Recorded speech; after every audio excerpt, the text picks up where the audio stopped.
नमस्कार मित्रों, आपका हमारे चैनल पर बहुत स्वागत है। आज हम अध्याय नंबर 2 पढ़ने वाले हैं, जिसका नाम है धातु और अधातु। ये विज्ञान विषय का है, कक्षा 8 के लिए। तो हम शुरू करते हैं। हम पहले पढ़ेंगे अध्ययन बिंदु।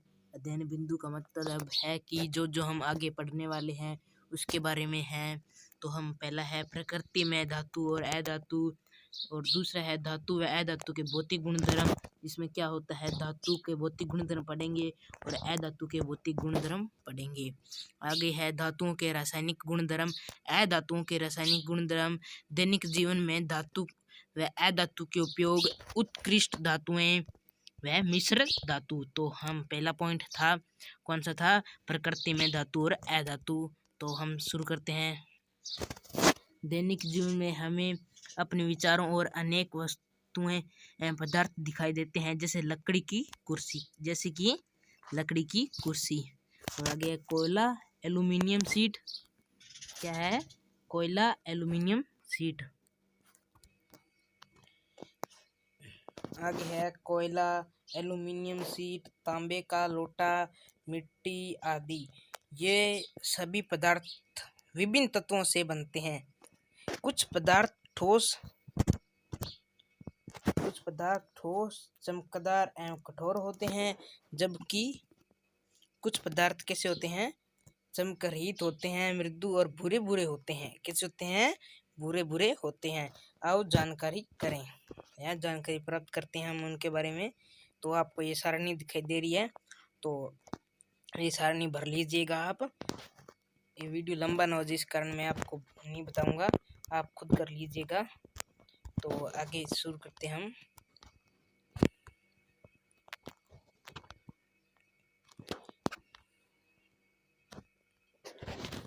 इनमें से कुछ पदार्थ धातु तथा कुछ अधातु हैं। वह पदार्थ जो चमकीले होते हैं सामान्य धातु होते हैं। कौन से पदार्थ जो कि चमकीले होते हैं, जैसे कि आपको पता ही है, सोना चांदी आदि क्या होते हैं, चमकीले होते हैं, वो क्या होती हैं, धातुएं होती हैं। और अगला है, जबकि वह पदार्थ जो चमकरहित होते हैं वो क्या होते हैं, अधातु होते हैं। जिनमें कोई प्रकार की चमक नहीं होती है, वो क्या होते हैं, अधातु होते हैं। आगे है, पृथ्वी की भूपटरी पर कुछ धातुएं जैसे सोना तथा प्लेटिनियम, और कुछ अधातुएं जैसे सल्फर और हाइड्रोजन आदि तथा स्वतंत्र रूप में, जबकि अधिकांश धातुएं एवं अधातुएं संयुक्त अवस्था में ऑक्साइड, कार्बोनेट, सल्फाइड तथा सल्फाइड तथा सल्फेट के रूप में पाई जाती हैं, जैसे एल्यूमिनियम, लोहा, मैग्नीज, ऑक्सीजन और फास्फोरस संयुक्त अवस्था में पाई जाती हैं। आइए धातु और अधातु के अन्य गुणों की जानकारी प्राप्त करें। तो हमने पढ़ा था, अगला था, कौन सा था, धातु अधातु के भौतिक गुणधर्म। तो वो टॉपिक आ गया है, तो हम पढ़ते हैं धातुओं के भौतिक गुणधर्म।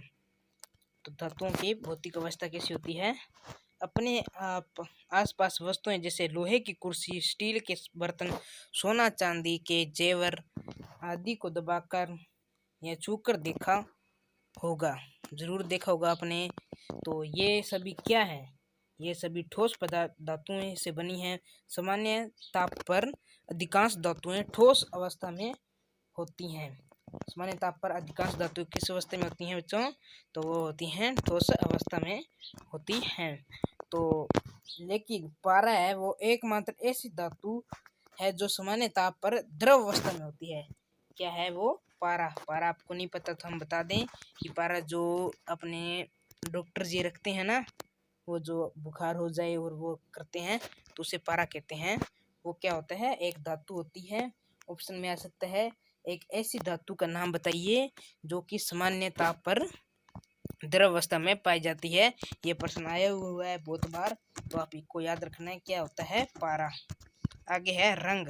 धातुएं अधिकतर रूपहीली या भूसेरे रंग की होती हैं, भूसेरे यानी ग्रे रंग की होती हैं। तो आगे चमक।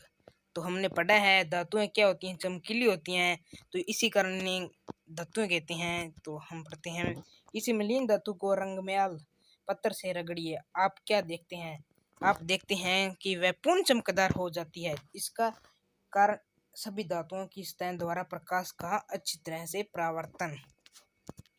परावर्तन आपको नहीं पता तो आपने 7वीं क्लास में पढ़ा जरूर होगा ये। तो हम परावर्तन करना है। धातुओं में विशेष चमक होती है जिसे धात्विक चमक कहते हैं। धातुओं में विशेष चमक होती है उसे क्या कहते हैं?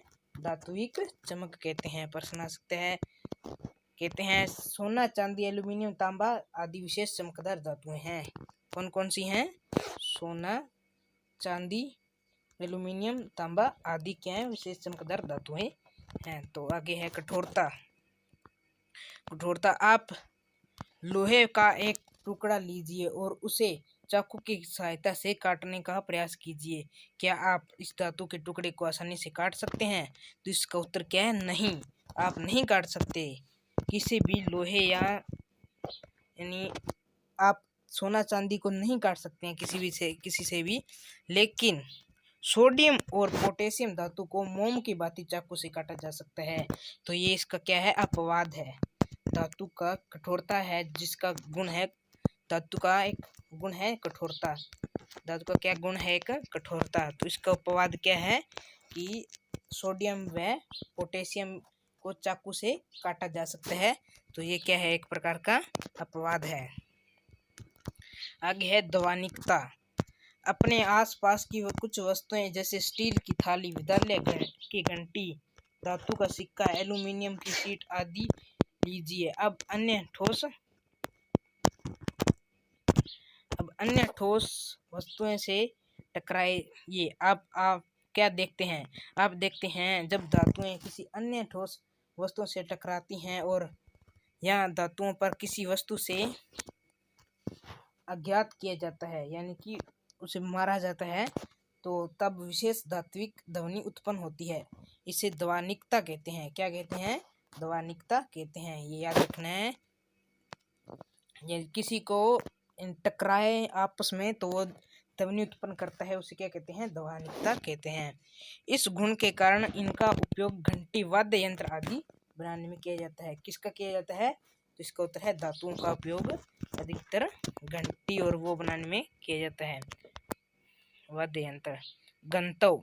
सामान्य धातुओं का गंतव अधिक होता है। आपको नहीं पता गंतव क्या होता है? तो ये यदि हम किसी सोने या लोहे को बाल्टी के अंदर डालते हैं तो वो क्या है? नीचे चला जाता है, इसे गंतव कहते हैं। तो इसका कुछ धातुओं का घनत्व कम होने के कारण वे पानी में भी तैरती हैं और कुछ धातुओं का घनत्व अधिक होता है वो तो नीचे चली जाती हैं। तो पानी में तैरने वाली कौन कौन सी हैं? सोडियम तथा पोटेशियम। तो ये भी अपवाद है, किसका? घनत्व का अपवाद है। और वो भी अपवाद था कि कठोरता का अपवाद था, वो भी कठोरता का अपवाद था। ये है घनत्व का अपवाद, आपको याद रखना है, सोडियम व पोटेशियम। प्रश्न आ सकता है गलनांक। अब यदि आप इसका थोड़ा सा गौर से देखें तो गल यानी गलने वाला, जिसका जो अधिक गलता हो उसे क्या कहते हैं? गलनांक। वह ताप जिस पर कोई ठोस पदार्थ द्रव अवस्था में परिवर्तित हो जाता है यानी गल जाता है, उस पदार्थ का गलनांक कहते हैं। धातुओं की कठोरता के कारण इनके गलनांक उच्च होते हैं। जैसे लोहे का गलनांक कितना होता है? 1593 डिग्री सेल्सियस। आपको याद रखना कितना होता है? तो 1593 डिग्री सेल्सियस होता है। लेकिन गैलियम धातु का यानी वो गलनांक बहुत कम होता है। तो ये क्या हो गया? ये भी एक प्रकार का अपवाद हो गया है। तो याद रखना है गलनांक। उसमें चालकता। कांच का एक बियर लीजिए जिसे आप लगभग आधा पानी से भर दीजिए। बियर में एक स्टील का चम्मच तथा एक लकड़ी की छड़ डालिए। अब बियर को गर्म कीजिए। कुछ समय पश्चात आप स्टील के चम्मच तथा लकड़ी की छड़ को छूकर देखिए। आप क्या देखते हैं? आप देखते हैं कि स्टील का चम्मच गर्म हो गया है जबकि लकड़ी की छड़ गर्म नहीं हुई है। तो क्या इसका मतलब क्या है? कि उसमें चालकता है।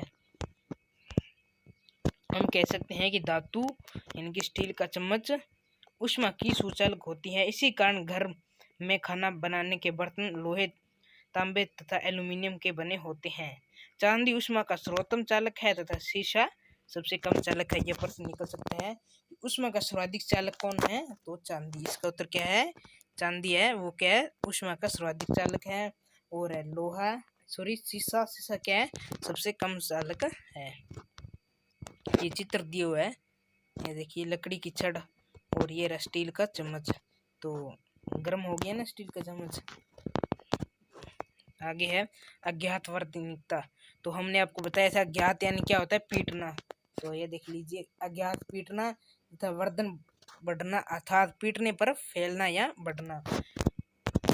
धातुओं किसी गुण के कारण हथौड़े से पीटकर इनकी चादर बनाई जाती है।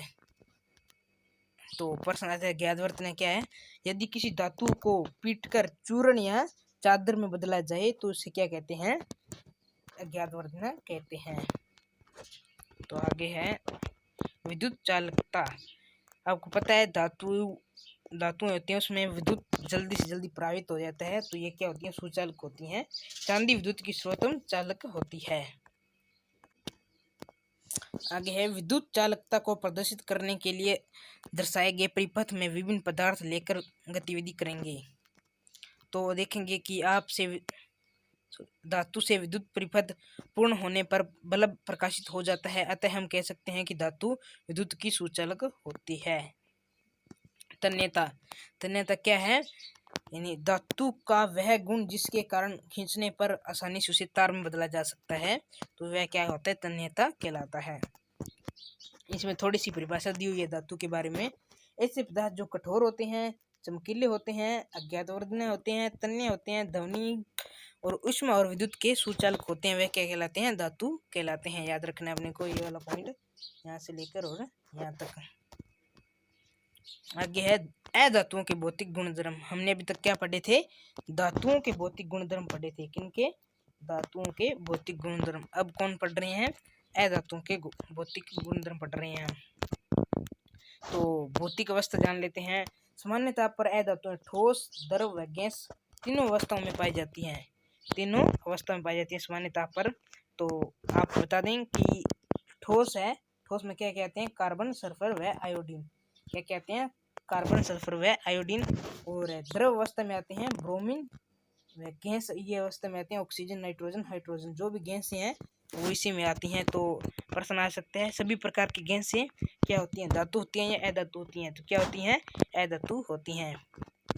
तो ये भी प्रश्न निकल सकते हैं कि सामान्यतः पर ठोस अवस्था में अधातु कौन कौन सी होती हैं? तो कार्बन, सल्फर व आयोडीन। और ये भी आ सकता है कि सामान्यतः पर अधातु जो द्रव अवस्था में पाई जाती है वो कौन सी है? ब्रोमीन। कौन सी है? ब्रोमीन है अधातु, वो पाई जाती है। आगे रंग। तो अधातुओं में रंग होता है, देखते हैं अपने। अधातु विभिन्न रंग की होती हैं, जैसे कि सल्फर पीला रंग का, क्लोरीन गैस हरे पीली रंग की, फास्फोरस लाल व सफेद रंग का। तो आगे चमक। क्या आपको पता है अधातु चमकीली होती है? नहीं ना? तो आप देख लीजिएगा। आप कोयले का एक टुकड़ा लीजिए और उसे पहले छायादार स्थान पर फिर से उसे प्राप्त प्रकाश में देखिए। आप क्या देखते हैं? आप देखते हैं कि कोयला चमक रही है, अतः अधातु चमक नहीं होती है। क्या होती है? अधातु में चमक नहीं होती है, परंतु परंतु परंतु परंतु परंतु हीरा और आयोडीन इसका अपवाद है, वह चमकीले होते हैं। हमने कहा था ना ये चमकीली भी होती हैं। तो हीरा व आयोडीन क्या है? इसका अपवाद है। आगे कठोरता। कठोरता कठोरता अधातु नरम अथवा बुरी बुरी होती हैं। सल्फर को चाकू से काट सकते हैं। हीरा अधातु होते हुए भी कठोर होता है, यह कार्बन का स्वरूप है।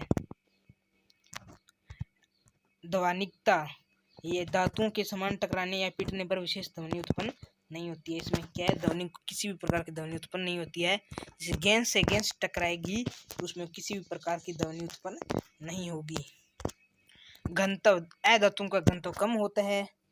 हम देख लेते हैं कैसे होता है। कांच का एक बीकर लीजिए, उसमें थोड़ी मात्रा में जल डालिए। अब आप कुछ वस्तुएं जैसे पेन का ढक्कन, पेंसिल का टुकड़ा, लकड़ी का गुटका आदि एक एक करके डालिए।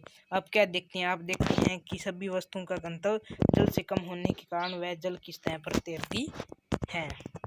आगे है गलनांक। अधातुओं के गलनांक बहुत कम होते हैं। ग्रेफाइट, हीरा, कार्बन के अपरूप इसका अपवाद है। इनका गलनांक बहुत अधिक होता है। गलनांक हमने बताया था जो कि गल जाते हैं, ऐसे पदार्थ जो ठोस अवस्था में होते हुए भी वो क्या होते हैं, गल जाते हैं, ऐसा ताप। तो ये क्या है, ग्रेफाइट व हीरा है वो गलते नहीं हैं, इनका गलनांक बहुत अधिक होता है। इसी कारण उसमें वह विद्युत चालकता, सामान्य अधातुओं क्या होती है, उष्मा की कुचालक होती हैं, पर इसका अपवाद क्या है, ग्रेफाइट। आपको अपवाद याद रखने, अपवाद ज्यादा पूछ जाते हैं इसमें। तो विद्युत के चालक तक क्या अपवाद है, ग्रेफाइट। आगे बुनुर्ता। अधातुओं को हथौड़े से पीटने पर चूर्ण या टुकड़ों में बदला जा सकता है, इसे क्या कहते हैं, भंगुरता कहते हैं। तो वहां पे क्या था, उसको चादर में बदला जा सकता था, इसको चूर्ण या टुकड़ों में बदला जा सकता है। तो अब अधातु, हमने धातु में पढ़ा था कि जो कठोर हो, तन्य हो, ठीक है, आदि जो भी हो वो क्या होते हैं, धातुएं होती हैं। पर इनमें क्या है, जिनका गलनांक बहुत कम होता है, विद्युत की कुचालक होती हैं, जिनमें घनत्व कम होता है, ध्वनिकता होती नहीं है, कठोरता भी नहीं होती है, और जिनमें चमक भी नहीं होती है, वह सब क्या होते हैं, अधातु होती हैं। आगे है अधातुओं के रासायनिक गुणधर्म। हम अब तक भौतिक गुणधर्म पढ़ रहे थे, अब रासायनिक गुणधर्म है। तो हम प्राय हमारे घरों में देखते हैं कि तांबे अथवा एल्यूमिनियम के बर्तनों को की चमक धीरे धीरे कम होने लगती है। चांदी से बने आभूषण भी काले पड़ जाते हैं। ऐसा क्यों होता है, इसका कारण यह है कि धातुएं वायु, जल अथवा अम्ल से अभिक्रिया कर विभिन्न रासायनिक पदार्थ बनाती हैं। आइए धातुओं की इन सभी रासायनिक अभिक्रियाओं का विस्तार से अध्ययन करें। तो हम विस्तार से अध्ययन कर लेते हैं। वायु के साथ अभिक्रिया। धातुएं वायु के ऑक्सीजन के साथ रासायनिक संयोग पर उनके ऑक्सीजन ऑक्साइड बनाती हैं। धातु प्लस ऑक्सीजन क्या बनाती है, धातु ऑक्साइड बनाती है रासायनिक अभिक्रिया द्वारा। तो ये कुछ चित्र दिए हुए हैं, तो हम समय ज़्यादा लग रहा है तो इस कारण हम बाद में देखेंगे इसको। ये गतिविधि 12 शिक्षक के मार्गदर्शन में करें। ये आप अकेले मत कर रहे हैं, आपके पास शिक्षक यानी आपका कोई टीचर हो तभी ये करना है। मैग्नीशियम और ऑक्सीजन से क्या बनता है, मैग्नीशियम ऑक्साइड। इसी प्रकार तांबा तथा एल्यूमिनियम वायु की ऑक्सीजन के अभिक्रिया कर कॉपर ऑक्साइड एवं एल्यूमिनियम ऑक्साइड बनाते हैं। इसी कारण तांबे तथा एल्यूमिनियम के बर्तन मलिन दिखाई देते हैं। जल के साथ अभिक्रिया। अधिकांश धातुएं जल के साथ अभिक्रिया करके धात्विक हाइड्रोक्साइड तथा हाइड्रोजन गैस उत्पन्न करते हैं। सोडियम प्लस जल, सोडियम हाइड्रोक्साइड प्लस हाइड्रोजन। यह गतिविधि स्वयं शिक्षक प्रदर्शित करेंगे। सोडियम धातु का एक छोटा टुकड़ा लेकर उसे फिल्टर पात्र में से सुखा लीजिए। अब इस टुकड़े को पानी से भरे बीकर में डालिए। आप क्या देखते हैं, आप देखते हैं कि सोडियम धातु का टुकड़ा जल की सतह पर तेजी से घूमता हुआ दिखाई देता है। वह सोडियम जल के साथ अभिक्रिया कर सोडियम हाइड्रोक्साइड तथा हाइड्रोजन गैस बनाता है। सोडियम धातु का टुकड़ा ये रहा और जल का टुकड़ा ये रहा। आगे है, यह भी जानी, यह बहुत महत्वपूर्ण है, ये बार बार एग्जाम में पूछा जाता है, बार बार याद रखना है। सोडियम धातु को मिट्टी के तेल में डुबोकर क्यों रखा जाता है, ये प्रश्न है। सोडियम धातु है अपनी, उसको मिट्टी के तेल में डुबोकर क्यों रखा जाता है। तो सोडियम धातु अत्यधिक क्रियाशील होती है। क्या होती है, ये बहुत अधिक क्रियाशील होती है। ऑक्सीजन व जल के साथ तीव्रता से अभिक्रिया करती है। तीव्रता से अभिक्रिया कर क्या बनाती है, सोडियम हाइड्रोक्साइड व हाइड्रोजन गैस बना देती है, जिससे क्या होती है, ये आग पकड़ लेती है।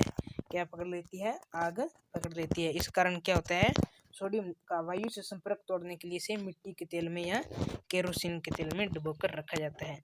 या वहाँ पे ये भी आ सकता है, केरोसिन के तेल में क्यों डुबो कर रखे जाते हैं, तो चाहे मिट्टी का तेल आ जाए चाहे केरोसिन का तेल आ जाए, तो उसको उत्तर यही होगा।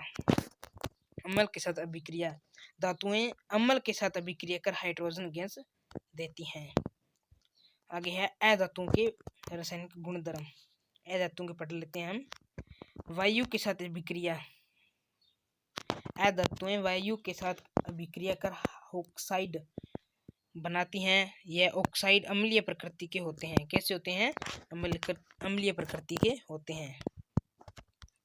ये देख लीजिए, इसने दिया हुआ है सल्फर प्लस ऑक्सीजन तो सल्फर डाइऑक्साइड। तो जल के साथ अभिक्रिया क्या है कि ये जो अधातु है वो जल के साथ अभिक्रिया नहीं करती है, इसलिए फास्फोरस को जल में संग्रहित करते हैं। तो आगे है अम्ल के साथ अभिक्रिया। अधिकांश अधातुएं तीनों अम्लों के साथ अभिक्रिया नहीं करती हैं, लेकिन सल्फर सांद्र नाइट्रिक अम्ल के साथ अभिक्रिया कर सल्फर डाइऑक्साइड एवं नाइट्रोजन डाइऑक्साइड व जल बनाते हैं। आगे है दैनिक जीवन में धातु व अधातु के उपयोग। अब उपयोग आ चुके हैं, हमारा 5वां पॉइंट है धातुओं के कुछ उपयोग। तो धातुओं का उपयोग भोजन पकाने के बर्तनों में को बनाने में किया जाता है। ये याद रखना, बार बार पूछा जाता है ये एग्जाम में। 4-5 पॉइंट हैं तो याद रखने हैं। बिजली के उपकरण, रेडियो, विद्युत तार आदि में इनका उपयोग किया जाता है। फ्रिज में जो भी है वो उनमें उपयोग किया जाता है। घरों में वर्षा तथा धूप से बचने के लिए एल्यूमिनियम तथा लोहे की चद्दरों का उपयोग किया जाता है। किनका उपयोग किया जाता है? लोहे की चद्दरों का। सोना, चांदी, टीन का उपयोग आभूषण तथा सिक्के बनाने में किया जाता है। तो ये इनके उपयोग आ चुके हैं। अब आगे पढ़ लेते हैं। पारा का उपयोग तापमापी यानी थर्मामीटर में किया जाता है। किन में किया जाता है? थर्मामीटर, जो डॉक्टरों के पास होता है।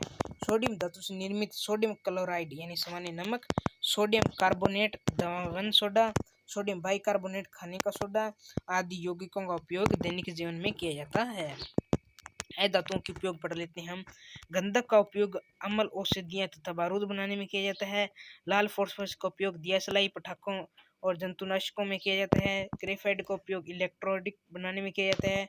पेंसिलों में शीशे के विकल्प के रूप में ग्रेफाइट का उपयोग किया जाता है। जो कि पेंसिल होती है उसकी चोंच होती है यहाँ पे, उसमें उपयोग बीच में काला काला होता है वो क्या होता है? वो ग्रेफाइट होता है। उत्कृष्ट धातुएं, 6वां पॉइंट है। आपने देखा होगा कि सोने व चांदी के आभूषण हमेशा चमकते रहते हैं, क्योंकि ये बहुत अभिक्रियाशील धातुएं हैं। ऐसी धातुएं जिन पर वायु यानी जो हवा है और जल यानी पानी और अम्ल यानी खटाई, खुटुई, शार्क जो भी है उसका कोई प्रभाव नहीं पड़ता, वो क्या होती हैं? उत्कृष्ट धातुएं होती हैं।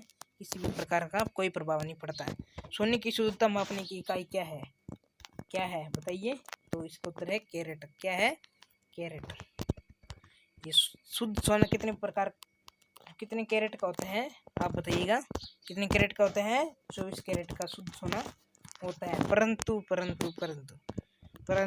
23 व 22 कैरेट के सोने में कुछ प्रतिशत मात्रा अन्य धातुओं की मिलाई जाती है। अपने को क्या है, ज़्यादा से ज़्यादा 23 व 22 कैरेट के सोना ही दिया जाता है। 24 कैरेट का बहुत यानी कम मिलता है।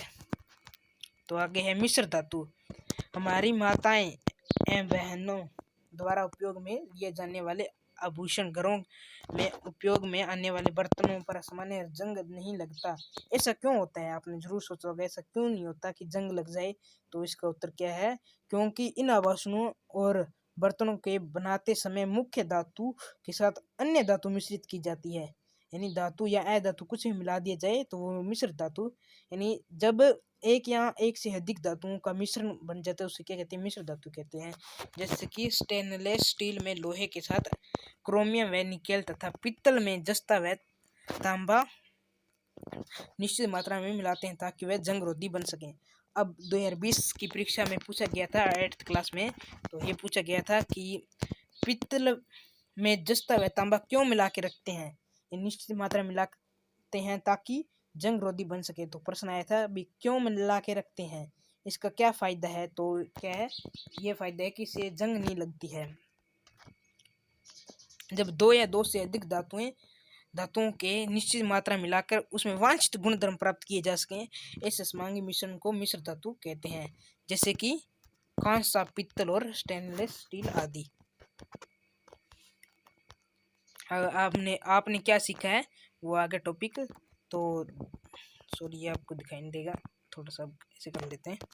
धातुओं कठोर चमकीली उच्च घनत्वयुक्त ऊष्मीय चालक अज्ञात वर्णनीय तथा तन्य होती हैं, जबकि अधातु ठोस द्रव व गैस तीनों अवस्थाओं में होती हैं। अधातु कम कठोर होती हैं, हीरा इसका अपवाद है। अधातु ऊष्मा एवं विद्युत की कुचालक होती हैं, ग्रेफाइट इसका अपवाद है। धातुएं ऑक्सीजन के साथ अभिक्रिया कर धात्विक ऑक्साइड बनाती हैं तथा जल के साथ अभिक्रिया कर धात्विक हाइड्रोक्साइड बनाती हैं। धातुएं अम्ल के साथ अभिक्रिया कर हाइड्रोजन गैस उत्पन्न करती हैं। अधिकांश धातुएं अम्ल के साथ अभिक्रिया नहीं करती हैं। उत्कृष्ट धातुएं कौन कौन सी होती हैं? कुछ धातुएं जैसे सोना चांदी बहुत कम अभिक्रियाशील हैं, जिन पर वायु पानी अम्ल क्षार का कोई उपयोग यानी प्रभाव नहीं पड़ता है, वह कौन सी होती हैं? उत्कृष्ट धातुएं होती हैं। मिश्र धातु आपको बता दिया गया है, दो या दो से अधिक धातुएं उनका मिश्रण कर निश्चित मात्रा में मिलाकर उसमें वांछित गुणधर्म प्राप्त किए जा सकते हैं, तो ऐसे सामग्री मिश्रण को मिश्र धातु कहते हैं, जैसे कि कांसा, पीतल और स्टेनलेस स्टील आदि। तो हम प्रश्न पढ़ लेते हैं। वह धातु जो सामान्य ताप पर द्रव अवस्था में पाई जाती है कौन सी है बताइएगा? सोडियम है, मैग्नीशियम है या एल्यूमिनियम है? तो सोडियम तो है ही नहीं, एल्यूमिनियम भी नहीं है और मैग्नीशियम नहीं है, बचा क्या है? पारा, यानी कि क्या है इसका उत्तर? पारा। वह अधातु जो विद्युत की सुचालक होती है, तो बताइएगा आप, क्या कोयला? नहीं नहीं नहीं, कोयला तो हो ही नहीं सकता। गंधक का अम्ल? नहीं। नाइट्रोजन? अरे यार नाइट्रोजन तो गैस है ना, तो इसका उत्तर क्या है? ग्रेफाइट। क्या है? ग्रेफाइट। निम्नलिखित में से कौन सी धातु सबसे अधिक क्रियाशील है? तो कौन सी है जो आग पकड़ लेती है? कौन सी है? कौन सी है? चांदी है, सोना है, मैग्नीशियम है या सोडियम है? क्या है? सोडियम है कि ये आग पकड़ लेती है, वायु से संपर्क करते मन आग पकड़ लेती है। तो धातुएं ऑक्सीजन से अभिक्रिया करके बनाती हैं, क्या बनाती हैं? अम्लीय ऑक्साइड या सारी ऑक्साइड? बताइएगा आप, इसका उत्तर कमेंट बॉक्स में दीजिएगा, हमने आपके लिए प्रश्न चुना है ये। तो रिक्तस्थान की पूर्ति आप कर लीजिएगा। शुद्ध सोना कितने कैरेट का होता है? 24 कैरेट का होता है। अम्लों के साथ धातु की अभिक्रिया से गैस मुक्त होती है। अम्लों के साथ धातु की अभिक्रिया से कौन सी होती है? तो शायद देख लेते हैं अपने कौन सी होती है। इसको थोड़ा सा ऊपर ले चलते हैं आपको। अम्ल के साथ अभिक्रिया, धातुएं अम्ल के साथ अभिक्रिया कर हाइड्रोजन गैस बनाती हैं। कौन सी गैस बनाती हैं? हाइड्रोजन गैस बनाती हैं। तो धातुएं ऊष्मा एवं विद्युत की क्या होती हैं? सुचालक होती हैं, कुचालक होती हैं? तो सुचालक होती हैं। अपने को याद रखना, कुचालक नहीं होती हैं। कुचालक यानी जिसमें उसका प्रवाहित ना हो, यानी उसमें ऊष्मा या कोई भी गर्मी और यानी बिजली ना जाए, वो क्या होती हैं? कुचालक होती हैं। तो सुचालक इसका उत्तर है। अधातुओं के ऑक्साइड प्राय गुण धर्म वाले होते हैं। तो ये कॉलम दिया हुआ है। सोना कौन सा? इसमें सोना गहने, यानी सोने का उपयोग गहने बनाने में, और गंधक का उपयोग किसमें किया जाता है? औषधियों के निर्माण में। पारा क्या है? एक तापमापी है, ठीक है। ग्रेफाइट क्या है? एक पेंसिल है, यानी पेंसिल बनाने में उपयोग किया जाता है। ये प्रश्न है कुछ, वो आप देख लीजिएगा। तो हम पढ़ ही लेते हैं इसको थोड़ा सा। अज्ञात वर्णन किसे कहते हैं? मिश्र धातु किसे कहते हैं? पदार्थ का गलना किसे कहते हैं? ग्रेफाइट विद्युत का सुचालक है, क्यों? नींबू के शरबत को लोहे के पात्र में क्यों नहीं रखा जाता? तो सोडियम धातु को मिट्टी के तेल में क्यों रखा जाता है? ये प्रश्न मैंने कहा था ना। भौतिक गुणधर्मों के आधार पर धातु और धातु को विभक्त कीजिए। धातुओं के कोई 4 उपयोग लिखिए। मकानों में बिजली की वायरिंग में तांबे के तारों का उपयोग क्यों नहीं किया जाता है? क्यों किया जाता है? समझाइएगा। रासायनिक गुणधर्मों के आधार पर धातु और अधातु में अंतर लिखिए। तो आपको ये वीडियो कैसा लगा कमेंट में ज़रूर बताइएगा, और यदि आप इसके उत्तर दे सकते हैं तो कमेंट में ज़रूर लिखिएगा। प्रश्न सुन लीजिए वापस। धातुएं ऑक्सीजन से अभिक्रिया करके बनाती हैं, क्या बनाती हैं? तो आपको ये 4 ऑप्शन दिए हुए हैं। अम्लीय ऑक्साइड बनाती हैं, क्षारीय ऑक्साइड बनाती हैं, उदासीन ऑक्साइड बनाती हैं, यहाँ कोई क्रिया नहीं करती हैं। तो अभी तक आपने इस चैनल को सब्सक्राइब नहीं किया, सब्सक्राइब जरूर कर दें।